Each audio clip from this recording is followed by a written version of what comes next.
Dave Grohl has played with everyone from Jack Black to John Paul Jones of Led Zeppelin, but only one person considered replacing him. Krist Novoselic founded Nirvana with Kurt Cobain in 1987. Dave Grohl only joined the band 3 years later in 1990, with the 1991 hit album Nevermind being his debut. There's something about being in a three-piece. It's a band stripped down to pretty much its basic elements.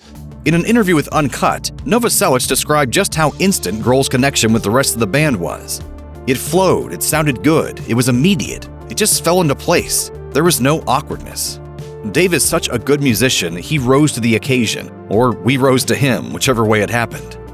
After Cobain's untimely death in 1994, Grohl didn't feel like Nirvana could continue. Grohl eventually formed the Foo Fighters, and he considered bringing Novoselic as a bass player. But as he told Rolling Stone back in 1995, it wouldn't have quite been a great experience for the rest of the band. Not officially being a part of the Foo Fighters hasn't kept the two from continuing to collaborate. During his CBGB Festival keynote speech in 2012, Novoselic sang Grohl's praises, saying it's always fun for them to work together and that Grohl has earned every success and accomplishment. Pat Smear was the only Nirvana member to go on to join Dave Grohl in the Foo Fighters, and as Far Out reports, it was a pretty bumpy ride. But as he told Rolling Stone in 2021, Smear is back with the band now, and he has a lot of admiration for Grohl. Smear revealed to the outlet, "Dave is a life lover, and I love that, because in the band I was in before with Dave, we did not have a life lover." According to Smear, playing with Grohl fills you with a love of life and good energy that simply did not exist in Nirvana. Smear told Rolling Stone, "Every night when he sings the line, 'I never want to die,' I look at him every time and think of Kurt. Every single time. Because Kurt was, I hate myself and I want to die. And that's the oppositeness of them. And I do love being with life lovers." Back in 1995, Dave Grohl played drums on former Minutemen bassist Mike Watt's debut solo album, Ball Hog or Tugboat. In fact, there was an impressive lineup of artists that Watt and Grohl teamed up with for that album. Pearl Jam's Eddie Vedder, Red Hot Chili Peppers' Flea, Thurston Moore of Sonic Youth, and even Grohl's ex-bandmate Krist Novoselic. This large group was as eclectic as they were powerful, and they followed Watt's album with a tour that was just as creative. As Watt recalled in an interview with The Observer, Grohl could play a mean surf guitar. But it wasn't Grohl's surf guitar that left the biggest mark on Watt. It was, perhaps unsurprisingly, his drum playing. Watt told Rolling Stone in 2011, "One of the most blow-away players. I know he doesn't like to play drums much nowadays, but man, he was something else." When NME showed Queens of the Stone Age frontman Josh Homme a picture of Dave Grohl, Homme said, "That's my brother from another mother." Homme and Grohl have been good friends for quite some time. As Music Radar reports, the two were already old friends back in 2002, when Homme called Grohl asking him to play drums on Queens of the Stone Age's album Songs for the Deaf. At the time, Grohl was going through some turmoil with the Foo Fighters and was eager to take a break and play with Homme instead. The result was an exceptional one. To this day, Songs for the Deaf is praised for its unique sound and raw, heavy drumming. In 2009, Homme and Grohl got together again, forming heavy rock supergroup Them Crooked Vultures together with Led Zeppelin bassist John Paul Jones. Homme told Westword how playing with Grohl felt. It almost felt like a lot of dumb smiling because everyone was really excited to see what would happen. It's unclear just how far back their friendship goes, but it goes both ways. As Grohl told NME, "When Josh Homme and I play, it's like a conversation between two old friends that have had too much to drink." Apparently, hysterical laughing was the norm during Songs for the Deaf. When actor and musician Jack Black discovered Nirvana, he was blown away.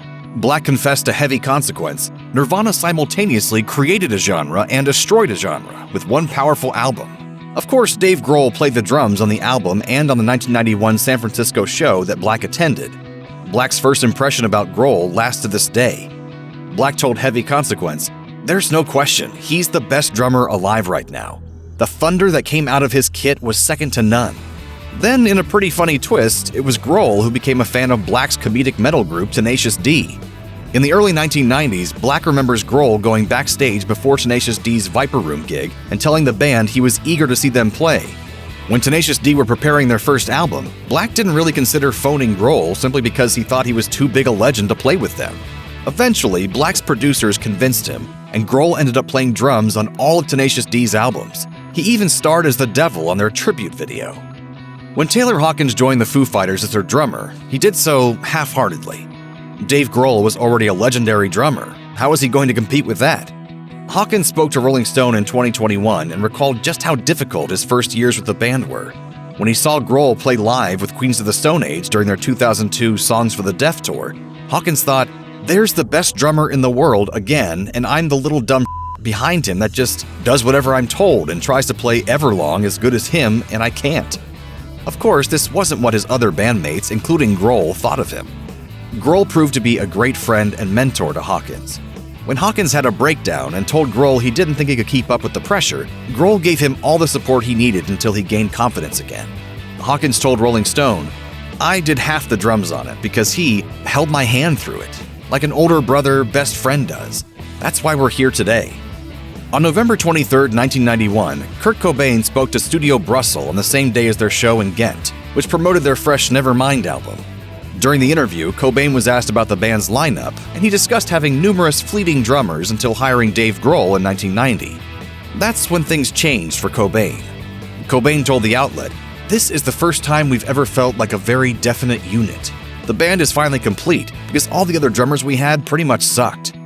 Cobain also described himself, Grohl, and Chris Novoselic as music lovers.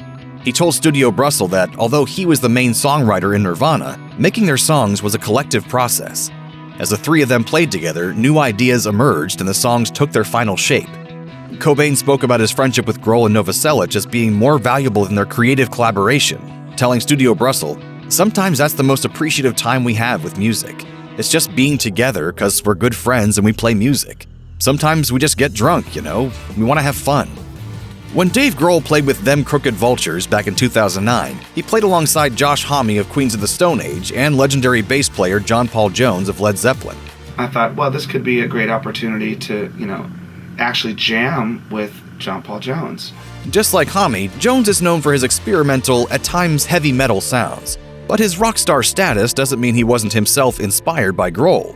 In a clip from the Godlike Genius NME Awards in 2011, Jones said, "I first became aware of Dave in Nirvana. The thing I noticed is that there was this maniac at the back, just thrashing from whatever his life was worth at the time. It was a hell of a noise, and he seemed to drive the whole band." In the same clip, Jones spoke about the experience of playing with Grohl. Playing live on stage is very, very exciting. I mean, he's bloody loud, but he's really good fun. Perhaps it's his very loudness or passion and energy that makes Grohl such a fun bandmate. Back in 2009, apart from forming the supergroup Them Crooked Vultures, releasing an album, and touring with them, Dave Grohl also played the drums for the Prodigy song Run with the Wolves for the Invaders Must Die album. But according to the Prodigy co-founder Liam Howlett, it's Run with the Wolves that hits the mark the most thanks to Grohl's aggressive drumming. Howlett told Kerrang!, "Dave emailed us to see what we were up to and offered his services. It was really inspiring. It's definitely the most venomous track on the album. It's wicked." Howlett also spoke to BBC Radio 1 to explain that it really was thanks to Grohl that the track was even written in the first place. "Dave Grohl sent me some drums on a hard drive with the hope that it might inspire me to write a song. Sure enough, when I got the hard drive, it was really inspirational. Within the first 10 seconds of it being on, I was like, yeah, this is a song." Howlett went on to say that Invaders Must Die was, in his opinion, the best Prodigy album at the time, all with a little help from Grohl. As Rolling Stone reports, Juliette Lewis, the lead singer of Juliet and the Licks, describes Dave Grohl both as a great guy and a godlike rock star. The two collaborated in 2006 when Grohl played the drums on Juliet and the Licks' album Four on the Floor. Lewis told Rolling Stone about the time she met Grohl a few years before. "Dave was just really supportive of us, and I felt I could talk to him about anything. But when they actually played together, she was in awe." Lewis told Rolling Stone, "To be next to that kind of powerhouse of a player, I always joke like it was being next to Zeus." Then in 2011, Lewis spoke at the Godlike Genius NME Awards, recommending Grohl for the award. Lewis had this to say about Grohl: "Just to be 6 feet from him while he's playing is goosebumps. I think your Godlike Genius Award is very fitting because that's what I felt. I felt like I was in the heavens with Zeus, the god of gods, playing drums." By now, it's clear that Dave Grohl is a revered musician and a pleasure to be around. For most. But if there's one musician who considered replacing him, it was Kurt Cobain himself, toward the end of Nirvana in 1993. That famous joke, like, what's the last thing the drummer said before he got kicked out? "I got a song I think we should play." In a 2021 interview with Vulture, Grohl recalled a time when he heard Cobain rant about finding another drummer to replace him. Grohl told the outlet, I could hear Kurt saying, "I think we need a drummer that's more rudimental," along the lines of Dan Peters, who was the guy they almost hired when I joined the band. Understandably, Grohl was upset, thinking Nirvana was a solid threesome. He notes in an interview with The Big Issue that there was dysfunction in the band. Apparently in 1992, a year before Grohl overheard Cobain's comments, the Nirvana drummer had received a letter from Cobain in which the frontman told Grohl he loved him like a brother, according to Psychobabble. In the same letter, Cobain said he was looking forward to Nirvana's In Utero recording sessions so that he and Grohl could get back on track with being more comfortable around each other.